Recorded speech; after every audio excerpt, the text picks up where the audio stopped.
The alarm clock buzzed at 6 p.m. sharp, just like every weekday for the past 3 years. Marcus Williams rolled over in his small bed and rubbed his tired eyes. Most people were getting ready to go home from work, but for Marcus, the day was just starting. He worked the night shift as a custodian at Premier Corporate Tower, one of the tallest buildings in downtown Atlanta. Marcus got up slowly and walked to the kitchen of his tiny two-bedroom apartment. The place was small but clean, with pictures of his daughter Zoe covering the refrigerator.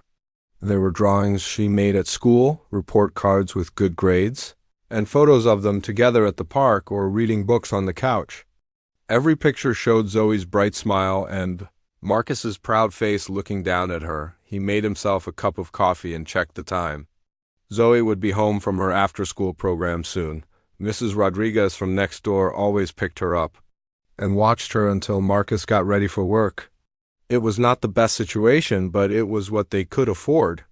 Marcus had been raising Zoe alone since her mother died in a car accident when Zoe was just 5 years old.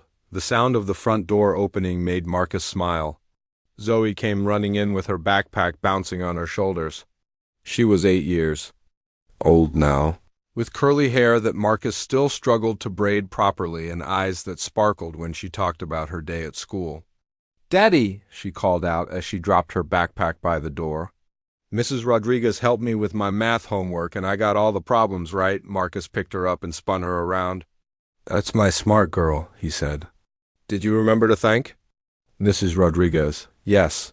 "Daddy, I gave her the cookies we made yesterday too," Zoe said as she hugged his neck tight.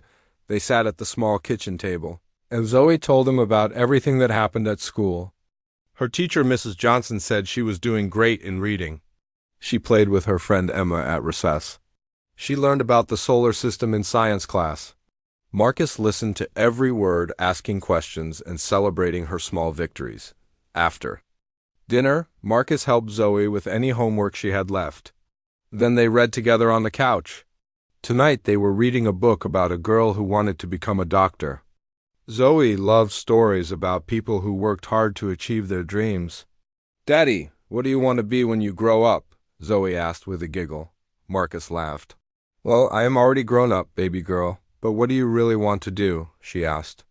Getting more serious, Marcus looked at his law book stacked on the coffee table. "I want to be a lawyer someday. Someone who helps people and fights for what's right." Zoe's eyes got wide. "Like the people on TV who stand up in court and talk to the judge?" "Exactly like that," Marcus said. "But first, Daddy has to finish school and work hard to take care of you." At 9 p.m., Marcus tucked Zoe into her bed.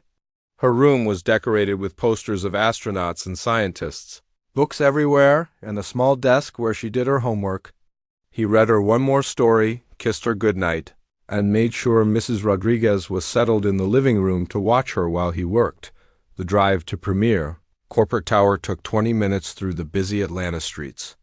Marcus parked in the employee garage and grabbed his cleaning supplies and his backpack full of law books. He had been taking online law school classes for 2 years now, studying during his breaks and lunch hours. The building was 40 stories, tall and mostly empty at night except for security guards and a few people working late. Marcus started on the top floors and worked his way down, cleaning offices, emptying trash cans, vacuuming carpets, and making sure everything was spotless for the next day. He liked the quiet of the night shift. It gave him time to think and study. Most of the executives and workers had gone home hours ago, but sometimes a few stayed late for important meetings or deadlines. Marcus always tried to work quietly around them and stay out of their way. Around midnight, Marcus took his dinner break in the small employee break room on the 10th floor.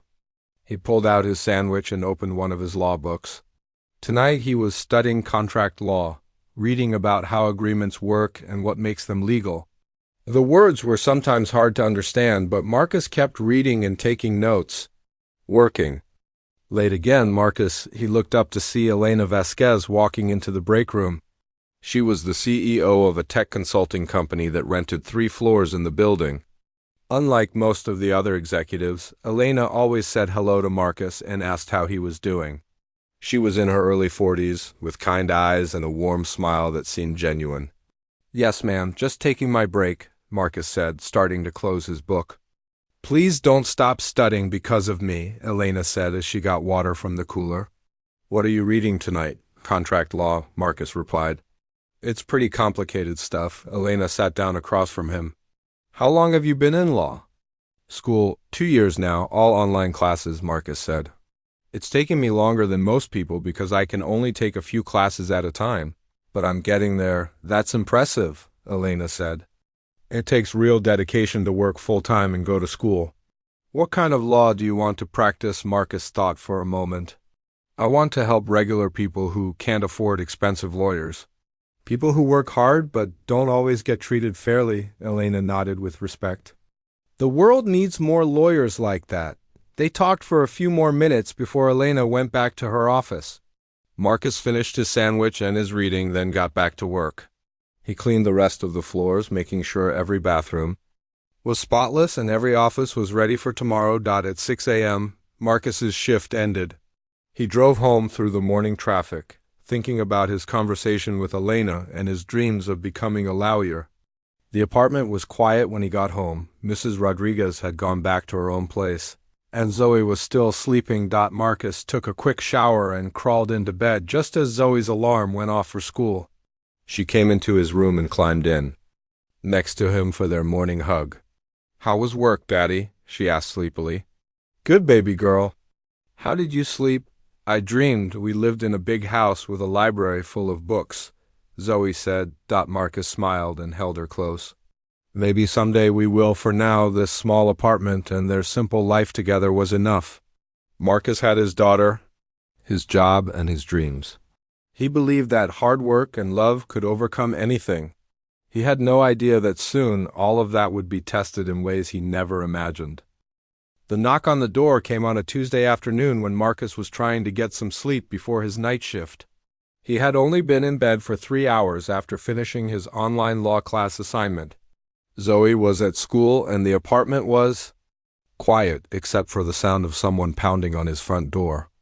Marcus put on his robe and looked through the peephole. A man in a suit stood in the hallway holding official-looking papers. Marcus's heart started beating faster as he opened the door. Marcus Williams, the man asked. Yes, that's me. You've been served, the man said, handing him a thick envelope. Have a good day? Marcus closed the door with shaking hands. He sat on his couch and opened the envelope. The first page had big letters at the top that said, Petition for Custody. His eyes scanned down the page until he saw the name Rebecca Williams listed as the person filing the petition.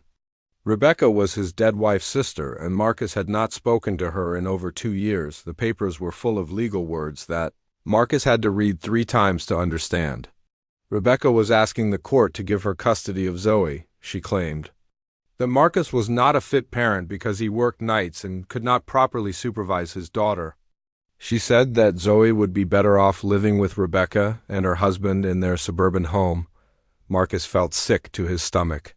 He kept reading through the pages, getting more upset with each paragraph. Rebecca's lawyers had written terrible things about him. They said he was neglecting Zoe by leaving her with neighbors. They said his job as a custodian showed he could not provide a stable home. They even said that a single man should not be raising a young girl alone. The worst part was reading Rebecca's statement about why she wanted custody. She wrote that she had always been concerned about Zoe's welfare, but had been too polite to interfere before. She claimed that Marcus's work schedule was harmful to Zoe's development and that children needed structure and stability that only a traditional family could provide. Marcus remembered Rebecca clearly from his wife's funeral 3 years ago. She had barely spoken to Zoe that day and had never called or visited since then. She lived in a big house in the suburbs with her husband who worked for an insurance company. They had no children of their own and had never shown any interest in being part of Zoe's life. When Zoe came home from school that afternoon, Marcus tried to act normal. They did homework together and ate dinner like always, but Marcus could barely concentrate. The custody papers sat on his kitchen counter like a bomb waiting to explode their peaceful life. Daddy, are you okay? Zoe asked while they were reading their bedtime story. You seem sad, Marcus hugged her tighter. I'm just tired, baby girl. Work has been busy, but Zoe was smart for an 8-year-old. She could tell something was wrong, even if she did not know what it was. She stayed closer to Marcus that evening and asked him to read an extra story before bed. The next morning, Marcus called a lawyer whose number he found online. The secretary told him that custody cases were expensive and asked if he could pay a $5,000 fee up front. Marcus only had $800 in his savings account. He called 3 more lawyers and got the same answer. They all wanted thousands of dollars that he did not have. Finally, Marcus went to the courthouse and asked about getting a free lawyer. The clerk told him he could apply for a court-appointed attorney, but there was a waiting list and the lawyers were very busy. She handed him more papers to fill out and told him to come back in a week. That week was the longest of Marcus's life. He went to work every night and tried to act normal around Zoe during the day, but inside he was falling apart. He could not eat or sleep properly. Every time he looked at his daughter, he imagined someone taking her away from him. At work, Elena Vasquez noticed that something was wrong. She found Marcus in the break room one night staring at his law books but not really reading them. "Marcus, you don't look well," she said with concern. "Is everything all right?" Marcus wanted to tell her about the custody case, but he felt embarrassed. How could he explain that someone thought he was not good enough to raise his own daughter just because he worked as a custodian? "Just some personal stuff," he said quietly. "If you need to talk, I'm here," Elena offered. "Sometimes it helps too. Share what's bothering you." But Marcus just thanked her and went back to his cleaning duties. He felt alone and scared in a way he had never felt before, not even when his wife died. The court-appointed lawyer Marcus finally met was a tired-looking woman named Miss Patterson who had too many cases and not enough time. She looked through Rebecca's petition quickly and sighed. "This is going to be challenging," she said. "The other side has painted you as an unfit parent, and they have resources to make their case look good. Do you have any proof that you're a good father?" Marcus felt frustrated. "She's my daughter. I've raised her for 3 years by myself. She's healthy and happy and doing well in school." "That's good, but we need more than that," Miss Patterson said. "They're going to say that your work schedule is bad for her and that you don't make enough money to provide for her properly. They'll probably bring up the fact that you leave her with neighbors while you work." "Mrs. Rodriguez is like family to us," Marcus said. "She loves Zoe and takes good care of her." "I understand, but the court might see it differently," Miss Patterson replied. "Look, I'll do my best for you, but I have to be honest. Cases like this are hard to win when the other side has money for expensive lawyers." Marcus left the lawyer's office feeling worse than when he went in. His own attorney seemed to think he was going to lose before the case even started. At home, Zoe was starting to act differently too. She was more clingy and had trouble sleeping. She asked Marcus several times if he was going to leave her like Mommy did. Marcus promised her that he would never leave, but he could not promise that someone would not take her away from him. The first court hearing was scheduled for 3 weeks away. Marcus tried to prepare by reading everything he could about custody law, but the legal language was confusing and scary. Rebecca's lawyers sent more papers claiming that Marcus was emotionally unstable and that his living situation was unsuitable for a child. Every night at work, Marcus cleaned the offices and tried to study, but his concentration was broken. His dreams of becoming a lawyer seemed foolish now when he could not even afford to defend himself in court. The future he had imagined for him and Zoe was falling apart, and he felt powerless to stop it. The only thing that kept him going was Zoe's smile when he tucked her into bed each night. He would do anything to protect that smile, even if it meant fighting a battle he did not know how to win. The courthouse smelled like old wood and fear when Marcus walked in for his first custody hearing. He wore his only good suit, the same black one he had worn to his wife's funeral 3 years ago. It was a little tight now, but it was all he had. Miss Patterson, his court-appointed lawyer, met him at the entrance carrying a thin folder that looked small compared to the boxes of papers that Rebecca's legal team was wheeling in. Rebecca sat at the other table wearing an expensive dress and pearl earrings. Her husband Richard was beside her in a suit that probably cost more than Marcus made in a month. Their lead attorney was a tall man with gray hair who looked like he had been winning cases in courtrooms for decades. 2 younger lawyers sat with him. Both looking confident and well-prepared, the judge was an older woman with stern eyes, who looked like she had seen everything. She called the court to order and Marcus felt his hands start to shake. This was where his future with Zoe would be decided by strangers who did not know how much he loved his daughter. Rebecca's lawyer stood up first. His voice was smooth and professional as he painted a picture of Marcus that did not sound like the father Marcus knew himself to be. He talked about how Marcus worked nights and slept during the day, leaving Zoe to be raised by neighbors and babysitters. He made it sound like Marcus was never around and that Zoe was being neglected. "Your Honor, the child in question is being raised in an unstable environment," the lawyer said. The father works as a custodian in a downtown office building, which requires him to be absent from the home during critical evening hours when children need supervision and help with homework. The child is frequently left in the care of neighbors who have no legal responsibility for her welfare. Marcus wanted to stand up and explain that Mrs. Rodriguez was like a grandmother to Zoe, that she helped with homework every night and made sure Zoe was safe and loved. But Miss Patterson had told him to stay quiet unless the judge asked him a direct question. The lawyer continued talking about Marcus's small apartment, his limited income, and his attempt to go to law school while working full-time. He made it sound like Marcus was being selfish by trying to better himself instead of focusing completely on Zoe. "Furthermore, Your Honor, the father's decision to pursue higher education while working nights shows poor judgment regarding his priorities," the lawyer argued. "A child needs a parent who is present and focused, not someone who is stretched thin between multiple commitments." Miss Patterson finally got her chance to speak, but Marcus could tell she was nervous. She talked about how much Marcus loved Zoe and how well Zoe was doing in school. She mentioned that Marcus had been the primary caregiver since his wife died and that Zoe was happy and healthy, but when Rebecca's lawyer started asking Marcus questions, everything went downhill fast. The lawyer asked about the time Zoe had fallen off her bike and scraped her knee badly enough to need bandages. Marcus had been sleeping after his night shift, and Mrs. Rodriguez had called him to come help clean the wound. "So you were not present when your daughter was injured," the lawyer said, making it sound like Marcus had abandoned Zoe instead of just being asleep after working all night. "I was sleeping because I had worked until 6 in the morning," Marcus tried to explain. "And who was supervising your daughter while you slept?" Mrs. Rodriguez from next door. "She watches Zoe every day after school.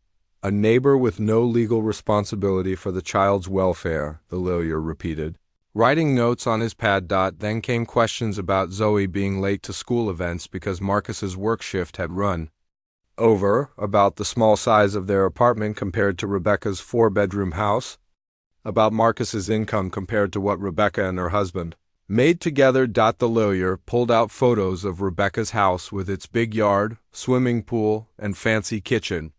Then he showed pictures of Marcus's tiny apartment with its cramped rooms and old furniture. The message was clear: Rebecca could give Zoe a better life with more money and space. "Your Honor, my clients can provide this child with opportunities that her father simply cannot match," the lawyer said. "Private schools, music lessons, family vacations, college savings accounts. They live in a safe suburban neighborhood with excellent schools and parks. The child would have her own bedroom, a playroom, and access to activities that will help her develop into a well-rounded young woman." When it was Ms. Patterson's turn to question Rebecca, Marcus hoped she would show that Rebecca barely knew Zoe and had never been involved in her life. But Rebecca was ready with answers that sounded good to the judge. "I have always cared deeply about my niece," Rebecca said with tears in her eyes that Marcus was sure were fake. "After my sister died, I wanted to help, but Marcus made it clear that he did not want interference from our family. I respected his wishes, but I have been watching from a distance and growing more concerned about Zoe's situation. Can you explain your concerns?" Miss Patterson asked. "The child is often tired at family gatherings because she stays up too late waiting for her father to come home from work," Rebecca said. "She has mentioned feeling scared at night when he is not there. She talks about wanting a normal family, Like her friends have, with a mother and father who are both present, Marcus felt like someone had punched him in the stomach. Rebecca was twisting everything Zoe had ever said and making it sound like Zoe was unhappy living with him. The few times they had seen Rebecca at family events, Zoe had been excited and maybe talked about wanting a mom like other kids had, but that was normal for any child who had lost a parent. The hearing lasted 3 hours, and Marcus felt like he was losing ground every minute. Rebecca's lawyers had prepared for every question and had an answer for every concern. They made Rebecca and her husband sound like perfect parents who could give Zoe everything she deserved. When the judge finally called for a recess, Marcus felt defeated. Ms. Patterson tried to reassure him, but even she looked worried. "The next hearing is in 2 weeks," she said. "We need to find character witnesses who can testify about what a good father you are. Teachers, neighbors, anyone who has seen you with Zoe and can speak to your parenting." Marcus nodded, but he was not sure it would be enough. Rebecca's team had made him look like a poor single father who was too busy and too tired to properly care for his daughter. They had painted a picture of neglect and instability that would be hard to overcome. Walking out of the courthouse, Marcus saw Rebecca and her husband getting into a luxury car while their lawyers loaded their boxes of evidence into another expensive vehicle. Marcus got into his old Honda and sat in the parking garage for 10 minutes, trying not to cry. At home, Zoe was waiting with Mrs. Rodriguez. She ran to hug Marcus, and he held her tight, breathing in the smell of her shampoo and feeling the warmth of her small body against his chest. "How was your day, Daddy?" she asked, looking up at him with trusting eyes. "It was fine, baby girl," Marcus lied. How was school? As Zoe told him about her day, Marcus realized that he was fighting for more than just custody. He was fighting for the right to be the father he had always been, the right to love his daughter in his own imperfect but devoted way. The battle was just beginning, and Marcus was not sure he had the weapons he needed to win.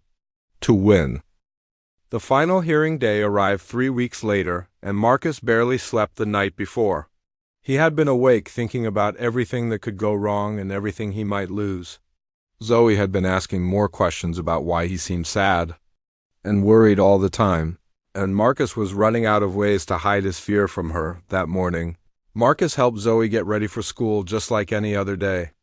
He braided her hair the way she liked it, made her favorite breakfast of pancakes with strawberries, and packed her lunch with a note that said, "Daddy loves you more than all the stars in the sky." He did not tell her that this might be one of the last mornings they would have together in their little apartment. Mrs. Rodriguez came over to watch Zoe after school while Marcus went to court.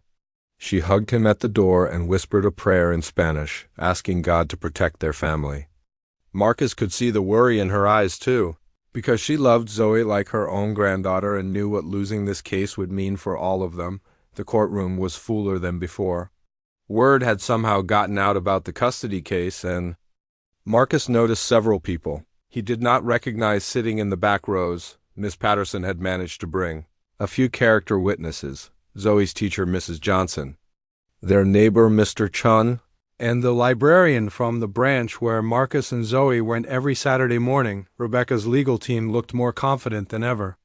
They had even more boxes of papers and documents, and the lead lawyer was wearing an expensive watch that caught the light every time he moved his hand. Rebecca sat next to her husband looking like she had already won, occasionally dabbing at her eyes with a tissue as if she was emotional about having to fight for her poor, neglected niece. The judge called the court to order, and Marcus felt his stomach drop to his feet. This was it, the moment that would decide whether he got to keep raising his daughter or whether she would be taken away to live with people who barely knew her. Rebecca's lawyer stood up for his closing argument, and his voice filled the courtroom, like he was giving a speech to hundreds of people instead of just one judge. He talked about stability and proper family structure and the advantages that Rebecca could provide for Zoe's future. "Your Honor, this case is about what is best for the child, not what the adults want," he began. "My clients represent everything a growing girl needs: a stable 2-parent household, financial security, educational opportunities, and a safe suburban environment away from the dangers of urban living." Marcus felt angry heat rising in his chest. as the lawyer continued talking about him like he was some kind of threat to his own daughter. The father in this case, while no doubt well-meaning, has demonstrated a pattern of choices that put his own needs ahead of his child's welfare, the lawyer said, pointing toward Marcus. He works nights in a job that pays barely above minimum wage, leaving his 8-year-old daughter in the care of neighbors and strangers. He pursues his own educational goals during time that should be spent focused on parenting responsibilities. The lawyer walked closer to the judge's bench, his voice getting stronger and more dramatic. Most concerning, Your Honor, is the father's lifestyle and employment status that make him inherently unsuitable as a primary caregiver for a young girl entering her formative years. Children need structure, routine, and role models who can guide them toward success. My clients can provide private schooling, music lessons, sports activities, and preparation for college that will set this child up for a bright future. Marcus watched the judge's face, trying to read her expression, but she looked neutral and professional. The lawyer kept talking about traditional family values and proper supervision and how Zoe would be better off with people who could give her opportunities that Marcus never could. A custodian's salary and schedule cannot compete with what my clients offer, the lawyer concluded. This child deserves better than uncertainty, better than being shuffled between neighbors and babysitters, better than living in a cramped apartment with a father who is too exhausted from night shift work to provide proper guidance and attention. Something inside Marcus snapped when he heard those words. All the weeks of listening to people tear apart his love for Zoe, all the stress of watching lawyers make him sound like a bad father, all the fear of losing the most important person in his life suddenly exploded out of him like a dam breaking. Marcus shot up from his chair so fast that it fell backward and hit the floor with a loud bang. Ms. Patterson reached for his arm to pull him back down, but Marcus was already standing tall and his voice was already filling the courtroom. I'll defend her, he shouted, his words echoing off the walls and ceiling. Every person in the courtroom turned to stare at him, but Marcus did not care anymore about being quiet or following rules or letting lawyers speak for him. The judge banged her gavel and called for order, but Marcus kept talking, his voice cracking with emotion and determination. That little girl is everything to me, he said, his hands shaking as he pointed toward the door that led to the world where Zoe was waiting for him. I work 3 jobs to give her everything she needs. I read her bedtime stories every morning. When I get home from my night shift, I help with homework at the kitchen table. I braid her hair even though I'm terrible at it. I teach her right from wrong and how to be kind to people and how to work hard for her dreams. The courtroom was completely silent now except for Marcus's voice, which was getting louder and more passionate with every word. You want to judge me for being a custodian, he continued, looking directly at Rebecca's lawyer. I keep buildings clean and safe so people like you can do your fancy jobs in nice offices. There's honor in honest work, and there's more love in our little apartment than all the money in the world can buy. Marcus could feel tears running down his face, but he did not try to wipe them away. I may not have a big house or expensive cars, or money for private schools, but I have something more important than all of that, he said. I have a daughter who knows her daddy will always be there for her, who knows she is loved completely and unconditionally, who sees every day that hard work and dedication matter more than how much money you make or what job you have. The judge was banging her gavel again and threatening to hold Marcus in contempt of court, but he had one more thing to say. Zoe doesn't need perfect parents or perfect circumstances, Marcus shouted over the noise. She needs someone who loves her exactly as she is and will fight for her no matter what. That's what I do every single day, and that's what I'll keep doing until my last breath, Ms. Patterson finally managed to pull Marcus back into his seat as the judge called for a recess. The courtroom was buzzing with whispers and movement, but all Marcus could think about was Zoe waiting at home, trusting him to protect their family and their life together. The courtroom stayed silent for what felt like forever after Marcus finished shouting. He could hear his own heart beating in his ears as he sat back down in his chair. Still shaking from the emotion that had poured out of him, the judge looked angry. her face stern as she prepared to speak about holding him in contempt of court for his outburst. Ms. Patterson was whispering apologies and trying to calm the situation, while Rebecca's lawyer was already standing up to object to Marcus's behavior. Rebecca herself was shaking her head, and looking at her husband like this proved everything they had said about Marcus being unstable and unfit to raise a child. "Mr. Williams, you are out of order," the judge began, raising her gavel to bang it again. "This court will not tolerate such disruptions, and I am prepared to hold you in contempt." But before the judge could finish her sentence, someone else stood up in the back of the courtroom. Every head turned to see Elena Vasquez rising from her seat in the last row, wearing a professional navy blue suit and carrying a briefcase that Marcus had never seen before. "Your Honor, may I approach the bench?" Elena said in a clear, confident voice that filled the room. The judge looked surprised and slightly annoyed. "Ma'am, this is a closed custody hearing. Unless you are a witness or have legal standing in this case, I must ask you to remain seated." Elena walked forward down the center aisle of the courtroom, her heels clicking on the wooden floor. "Your Honor, my name is Elena Vasquez, and I am the CEO of Vasquez Technology Consulting. I have been observing Mr. Williams's character and parenting abilities for over 2 years, and I believe I have information that is crucial to this case." Marcus stared at Elena in shock. He had no idea she was even in the courtroom, let alone that she wanted to speak on his behalf. Rebecca's lawyers were objecting loudly, saying that surprise witnesses were not allowed, but the judge held up her hand for silence. "Miss Vasquez, you say you have observed Mr. Williams for 2 years, the judge asked. In what capacity? Elena stood straight and spoke directly to the judge.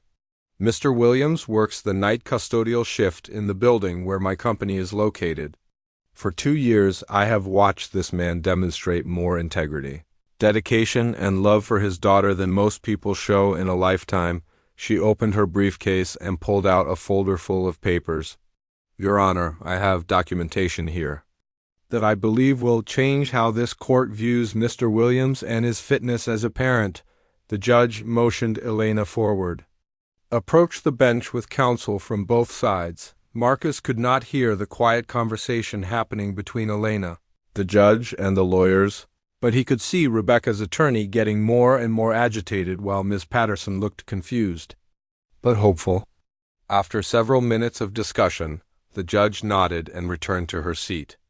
"Miss Vasquez, you may address the court," the judge said. Elena turned to face the courtroom, her eyes meeting Marcus's for just a moment before she began speaking to the judge. "Your Honor, I want to tell you what I have witnessed over the past 2 years," Elena said. "Every night when I work late, I see Marcus Williams studying law books during his dinner break. I have watched him balance textbooks on his cleaning cart so he can read while he works. I have seen him take practice tests on legal paper torn from notebooks because he could not afford proper study materials." She walked closer to where Marcus was sitting. "This man works from 10 p.m. to 6 a.m. cleaning office buildings, then goes home to wake up his daughter, make her breakfast, help her get ready for school, and spend time with her before she leaves for the day. Then he sleeps for 4 hours, wakes up to help with homework, reads bedtime stories, and does it all over again." Elena's voice got stronger as she continued. "On weekends, I have seen Marcus and Zoe in the building lobby when he brings her to work for a few hours because he could not afford childcare. Instead of letting her run around unsupervised, he brings coloring books and educational games. He turns his workplace into a learning environment where she practices reading and math while he finishes his duties." Rebecca's lawyer started to object, but Elena kept talking. "Your Honor, I want to make an announcement that will demonstrate exactly what kind of man Marcus Williams is," Elena said, reaching into her briefcase again. "My company has been looking for someone to join our legal team as we expand our business. After watching Marcus's dedication to his studies and his unwavering commitment to his daughter, I am prepared to offer him a full scholarship to complete his law degree, along with a paid internship position at my firm starting immediately." The courtroom erupted in whispers and gasps. Marcus felt like he could not breathe. Elena was not finished with her surprises. "Furthermore," Elena continued, "upon graduation from law school, My company is prepared to offer Mr. Williams a position as our in-house legal counsel with a starting salary of $90,000 per year, plus full benefits and flexible scheduling that will allow him to be present for his daughter's school events and activities. Marcus saw Rebecca's face go pale as Elena spoke. The salary Elena was offering was more than Rebecca and her husband made combined. All the arguments about financial stability and providing opportunities for Zoe suddenly meant nothing. Elena turned to look directly at Marcus as she delivered her final statement. Your Honor, I have been in business for 15 years, and I have learned to recognize character when I see it. Marcus Williams represents everything I want in an employee and everything a child deserves in a parent. He is honest, hardworking, dedicated, and loving. He has sacrificed his own comfort and convenience to ensure his daughter has everything she needs to succeed in life. She faced the judge again. The other side has argued that Mr. Williams cannot provide stability or opportunity for his daughter. I am here to prove that they are wrong. This man has already provided the most important thing a child can have: unconditional love and a parent who will never give up fighting for her happiness and success. The judge was quiet for a long time, looking through the papers Elena had given her and studying the faces of everyone in the courtroom. Rebecca was crying now, but not the fake tears she had used before. These were tears of defeat as she realized her case was falling apart. Finally, the judge spoke. In all my years on the bench, I have seen many custody cases, but few as clear-cut as this one has become. The evidence shows that Mr. Williams has been a devoted and loving father who has provided his daughter with stability, care, and guidance. The fact that he works nights does not make him unfit, and his determination to better himself through education while maintaining his responsibilities as a parent shows remarkable character. She looked directly at Marcus.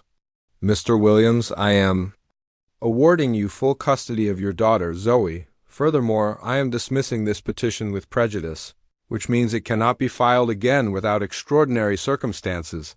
Marcus felt his knees go weak with relief. He had won.